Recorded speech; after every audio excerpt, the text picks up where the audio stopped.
जी, तो हम आ गए हैं रैपलेट की वेबसाइट पर। replit.com ये वेबसाइट का नाम है। आप जैसे ही वेबसाइट के ऊपर आएँगे, आपको यहाँ पर ये एक सर्च बॉक्स की तरह यहाँ पे सेंटर में नज़र आएगा, जिसके अंदर हमारे पास ऐप और डिज़ाइन दोनों ऑप्शंस आ रहे हैं। आगे चल के हम दोनों को एक्सप्लोर करेंगे। नीचे अगर हम आते हैं, तो हमें यहाँ पर वो दिखाता है एआई से कुछ ऑलरेडी वेबसाइट्स बनी हुई हैं रैपलेट के ऊपर। आप चाहें तो उनको कॉपी कर सकते हैं, उनके आइडियाज़ को इस्तेमाल कर सकते हैं।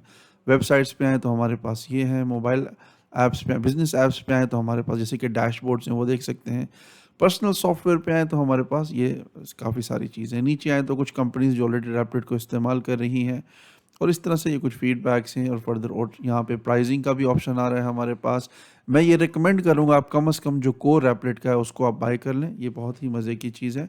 इसमें आपको काफ़ी सारे क्रेडिट्स भी मंथली फ्री मिल जाते हैं, जिसको आप इस्तेमाल कर सकते हैं। अगर आप टीम्स में जाते हैं तो आपको $40 मिल सकते हैं। आप फ्री वाला भी यूज़ कर सकते हैं, लेकिन इसकी लिमिटेशंस बहुत ज़्यादा है, और क्योंकि इसमें हाई कंप्यूटेशनल जॉब्स हो रही हैं, एआई बहुत ज़्यादा इसमें इस्तेमाल हो रही है, तो रिकमेंडेड है आप कोर इस्तेमाल करें, लेकिन फ्री से आप स्टार्ट किया जा सकता है। तो वापस आते हैं हम ऊपर, आपको यहाँ पे इसका प्रोडक्ट का पेज मिलता है। यहाँ पे आप देख सकते हैं कि इसके अंदर एजेंट के क्या-क्या फीचर्स हैं, डिज़ाइन, डेटाबेसेस, ये सारी चीज़ें। फिर वर्क में आते हैं तो टीम्स का जो फीचर्स हैं वो आपको नज़र आएँगे। एंटरप्राइज़ जो एप्लीकेशंस है इसके, उसमें क्या-क्या चीज़ें अवेलेबल हैं। फिर आगे प्राइसिंग है, जो कि ऑलरेडी हम देख चुके New हैं, और visitor. यहाँ कैरियर्स हैं जॉब्स के लिए। तो हम क्या करते हैं, सबसे पहले हम इसको लॉगिन करते हैं। आपके केस में आपने यहाँ पे अपना अकाउंट क्रिएट करना है। मेरा क्योंकि ऑलरेडी अकाउंट क्रिएटेड है, तो मैं यहाँ पे डायरेक्टली उसको लॉगिन कर लूँगा। तो आप जैसे ही अकाउंट को लॉगिन करेंगे, लॉगिन करने के बाद कुछ इस तरह का मंज़र आपको नज़र आएगा। जहाँ से आप अगर क्रिएट ऐप पे क्लिक करते हैं, तो आपको ये कहेगा कि आप यहाँ पे अपनी प्रॉम्प्टिंग करें, चाहे आपने ऐप बनाना है। फिर अगर इंपोर्ट कोड पे क्लिक करेंगे तो आपको ये सारा ऑप्शन देगा, जिसमें आपने अगर गिट बकेट पे आपका कोड पड़ा है, गिटहब पे पड़ा है, फिग्मा पे है, बोल्ट या ज़िप फाइल है आपके पास, या फर्दर जो भी रिसोर्सेज़ हैं, आप उनको इंपोर्ट कर सकते हैं। रैपलेट उनको स्टडी करेगा और यहाँ पे उनकी फर्दर डेवलपमेंट स्टार्ट कर देगा।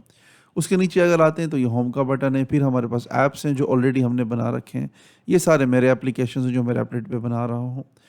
और पब्लिश पे अगर जाते हैं तो हमारे पास ये वो ऐप्स हैं जो हमने डेवलप करके पब्लिश कर दी हैं, इसको आगे हम इस्तेमाल कर रहे हैं। क्योंकि रैपलेट आपको एक सब डोमेन भी देता है। अगर आपके पास मेन डोमेन नहीं है, तो उस डोमेन को भी आप इस्तेमाल कर सकते हैं, अगर आपने कोई इंटरनल टूल New बनाना है। visitor. अगर आपने कोई पब्लिक एप्लीकेशन बनाना है जहाँ पे आप चाहते हैं बाकी लोग भी इस्तेमाल करें, तो उसके लिए रिकमेंडेड तो यही है कि आप एक डोमेन लेकर के उसके साथ काम करें। वो मैं आगे आपको बताऊँगा कैसे कर सकते हैं। उसके नीचे फिर हम यहाँ पे आते हैं, तो ये इंटीग्रेशंस है। इंटीग्रेशंस में हमें वो बता रहा है कि रैपलेट के जो डेटाबेसेस हैं, मेजरली जो इस्तेमाल करता है रैपलेट, वो पोस्टग्रेस है। आप में से जो डेवलपर्स हैं, जो ज़रा टेक्निकल लोग हैं, उनको पता होगा ये डेटाबेस की एक फॉर्म है, जो कि बहुत ही हाई लेवल पे आपके जो एप्लीकेशंस है इसको वो रन कर सकती है। फिर माईसीक्वल है, मोंगोडीबी है, नोएसक्यूएल है, एसक्यूएलाइट है, बहुत सारे और डेटा, ओरेकल है अगर आप बहुत एंटरप्राइज बने जाते हैं। फिर रैपिड स्टोरेज है, उसके बारे में आपको बताते हैं। अगर आपका कोई ऐसा प्लेटफॉर्म है जहाँ पे डाटा है, मिसाल के तौर पे ई-कॉमर्स है, उसके लिए आपको रैपिड का जो स्टोरेज है वो इनेबल करना पड़ेगा। फिर रैपिड की जो अपनी ऑथेंटिकेशन है वो कैसे काम करती है, ये डॉक्यूमेंटेशन आप स्टडी करेंगे, आपको पता चलेगा। फिर आखिर में है रैपिड डोमेन्स, जैसे कि मैंने पहले कहा, डोमेन आप बाय कर सकते हैं। इसके बाद फिर कनेक्टर्स हैं रैपलेट के अपने। मिसाल के तौर पे आप कोई एप्लीकेशन बनाना चाह रहे हैं जिसके अंदर आप बार-बार ईमेल सेंड करते हैं, तो रैपलेट के पास बाय डिफ़ॉल्ट ये सारी सर्विसेज़ हैं, ना कि सिर्फ ईमेल के लिए। जैसे कि ईमेल के लिए रिसेंड अवेलेबल है, फिर स्ट्राइप है, पेमेंट्स के लिए अजाइल्ट मेल है, असाना है, बॉक्स है, कॉन्फ्लुएंस है, डिस्कॉर्ड है, डोसो, ये सारी इंटीग्रेशंस बाय डिफ़ॉल्ट इसके अंदर अवेलेबल हैं।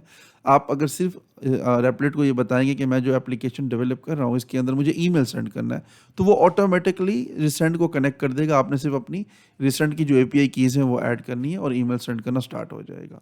तो इसी तरह से बाकी ये सारी सर्विसेज़ आप जो नीचे देख रहे हैं ये अवेलेबल है। इनफैक्ट इसके अंदर गिट बकेट, गिटलैब, आपका जो कोड कंट्रोल है उसके लिए अवेलेबल है। फिर फिग्मा के जो एमसीपी है आप वो भी कनेक्ट कर सकते हैं इसके साथ।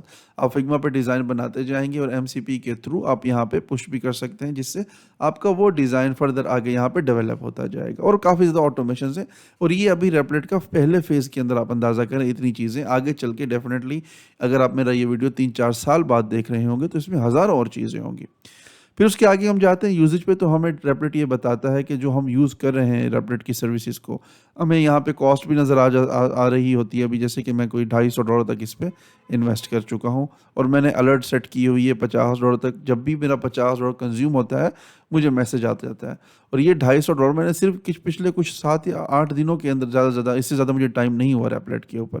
लेकिन क्योंकि इतना मज़े का टूल है, और ये नीचे आप देख सकते हैं, ये मेरी बिलिंग वगैरह सारी स्टार्ट है। तो अगर आपने बहुत बारीकियों में देखना है कि कहाँ-कहाँ पे आपकी किस-किस चीज़ पे कॉस्ट आई है, जैसे कि यहाँ पे बता रहा है डेटाबेस की ये कॉस्ट है, एसक्यूएल कंप्यूटेशन की है, ये स्टोरेज की इसने कॉस्ट बताई है जो कि 0.3 कुछ है, फिर डाटा ट्रांसफ़र की ये कॉस्ट है, फिर उसके बाद बेसिक ऑपरेशंस जो, तो ये अगर आप ज़्यादा डिटेल में देखना चाहते हैं किस चीज़ की क्या कॉस्ट है, तो वो आप यहाँ पे देख सकते हैं।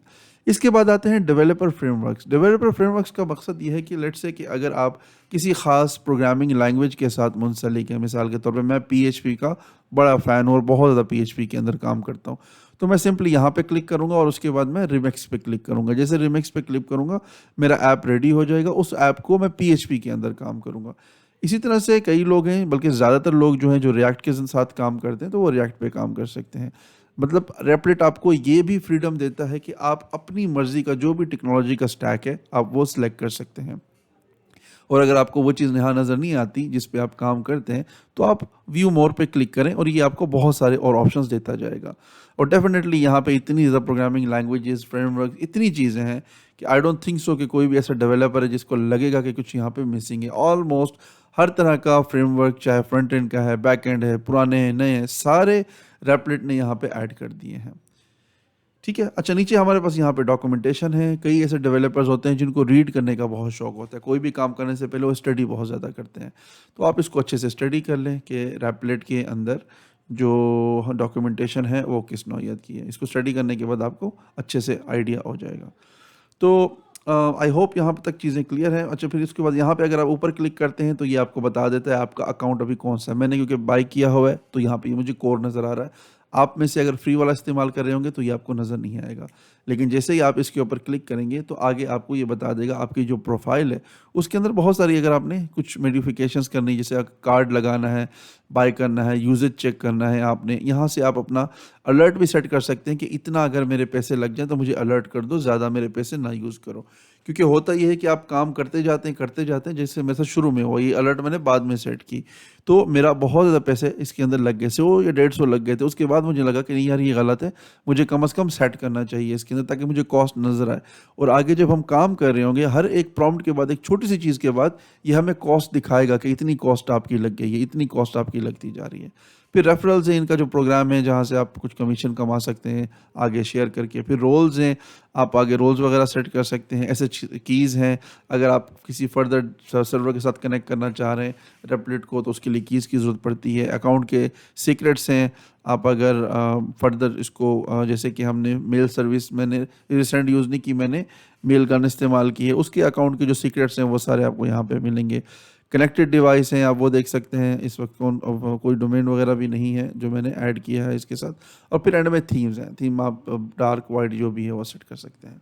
तो ये मोटा मोटी सारी बातें हैं जिससे होपफुली आप समझ चुके होंगे कि इस साइड बार के अंदर कितना कुछ है।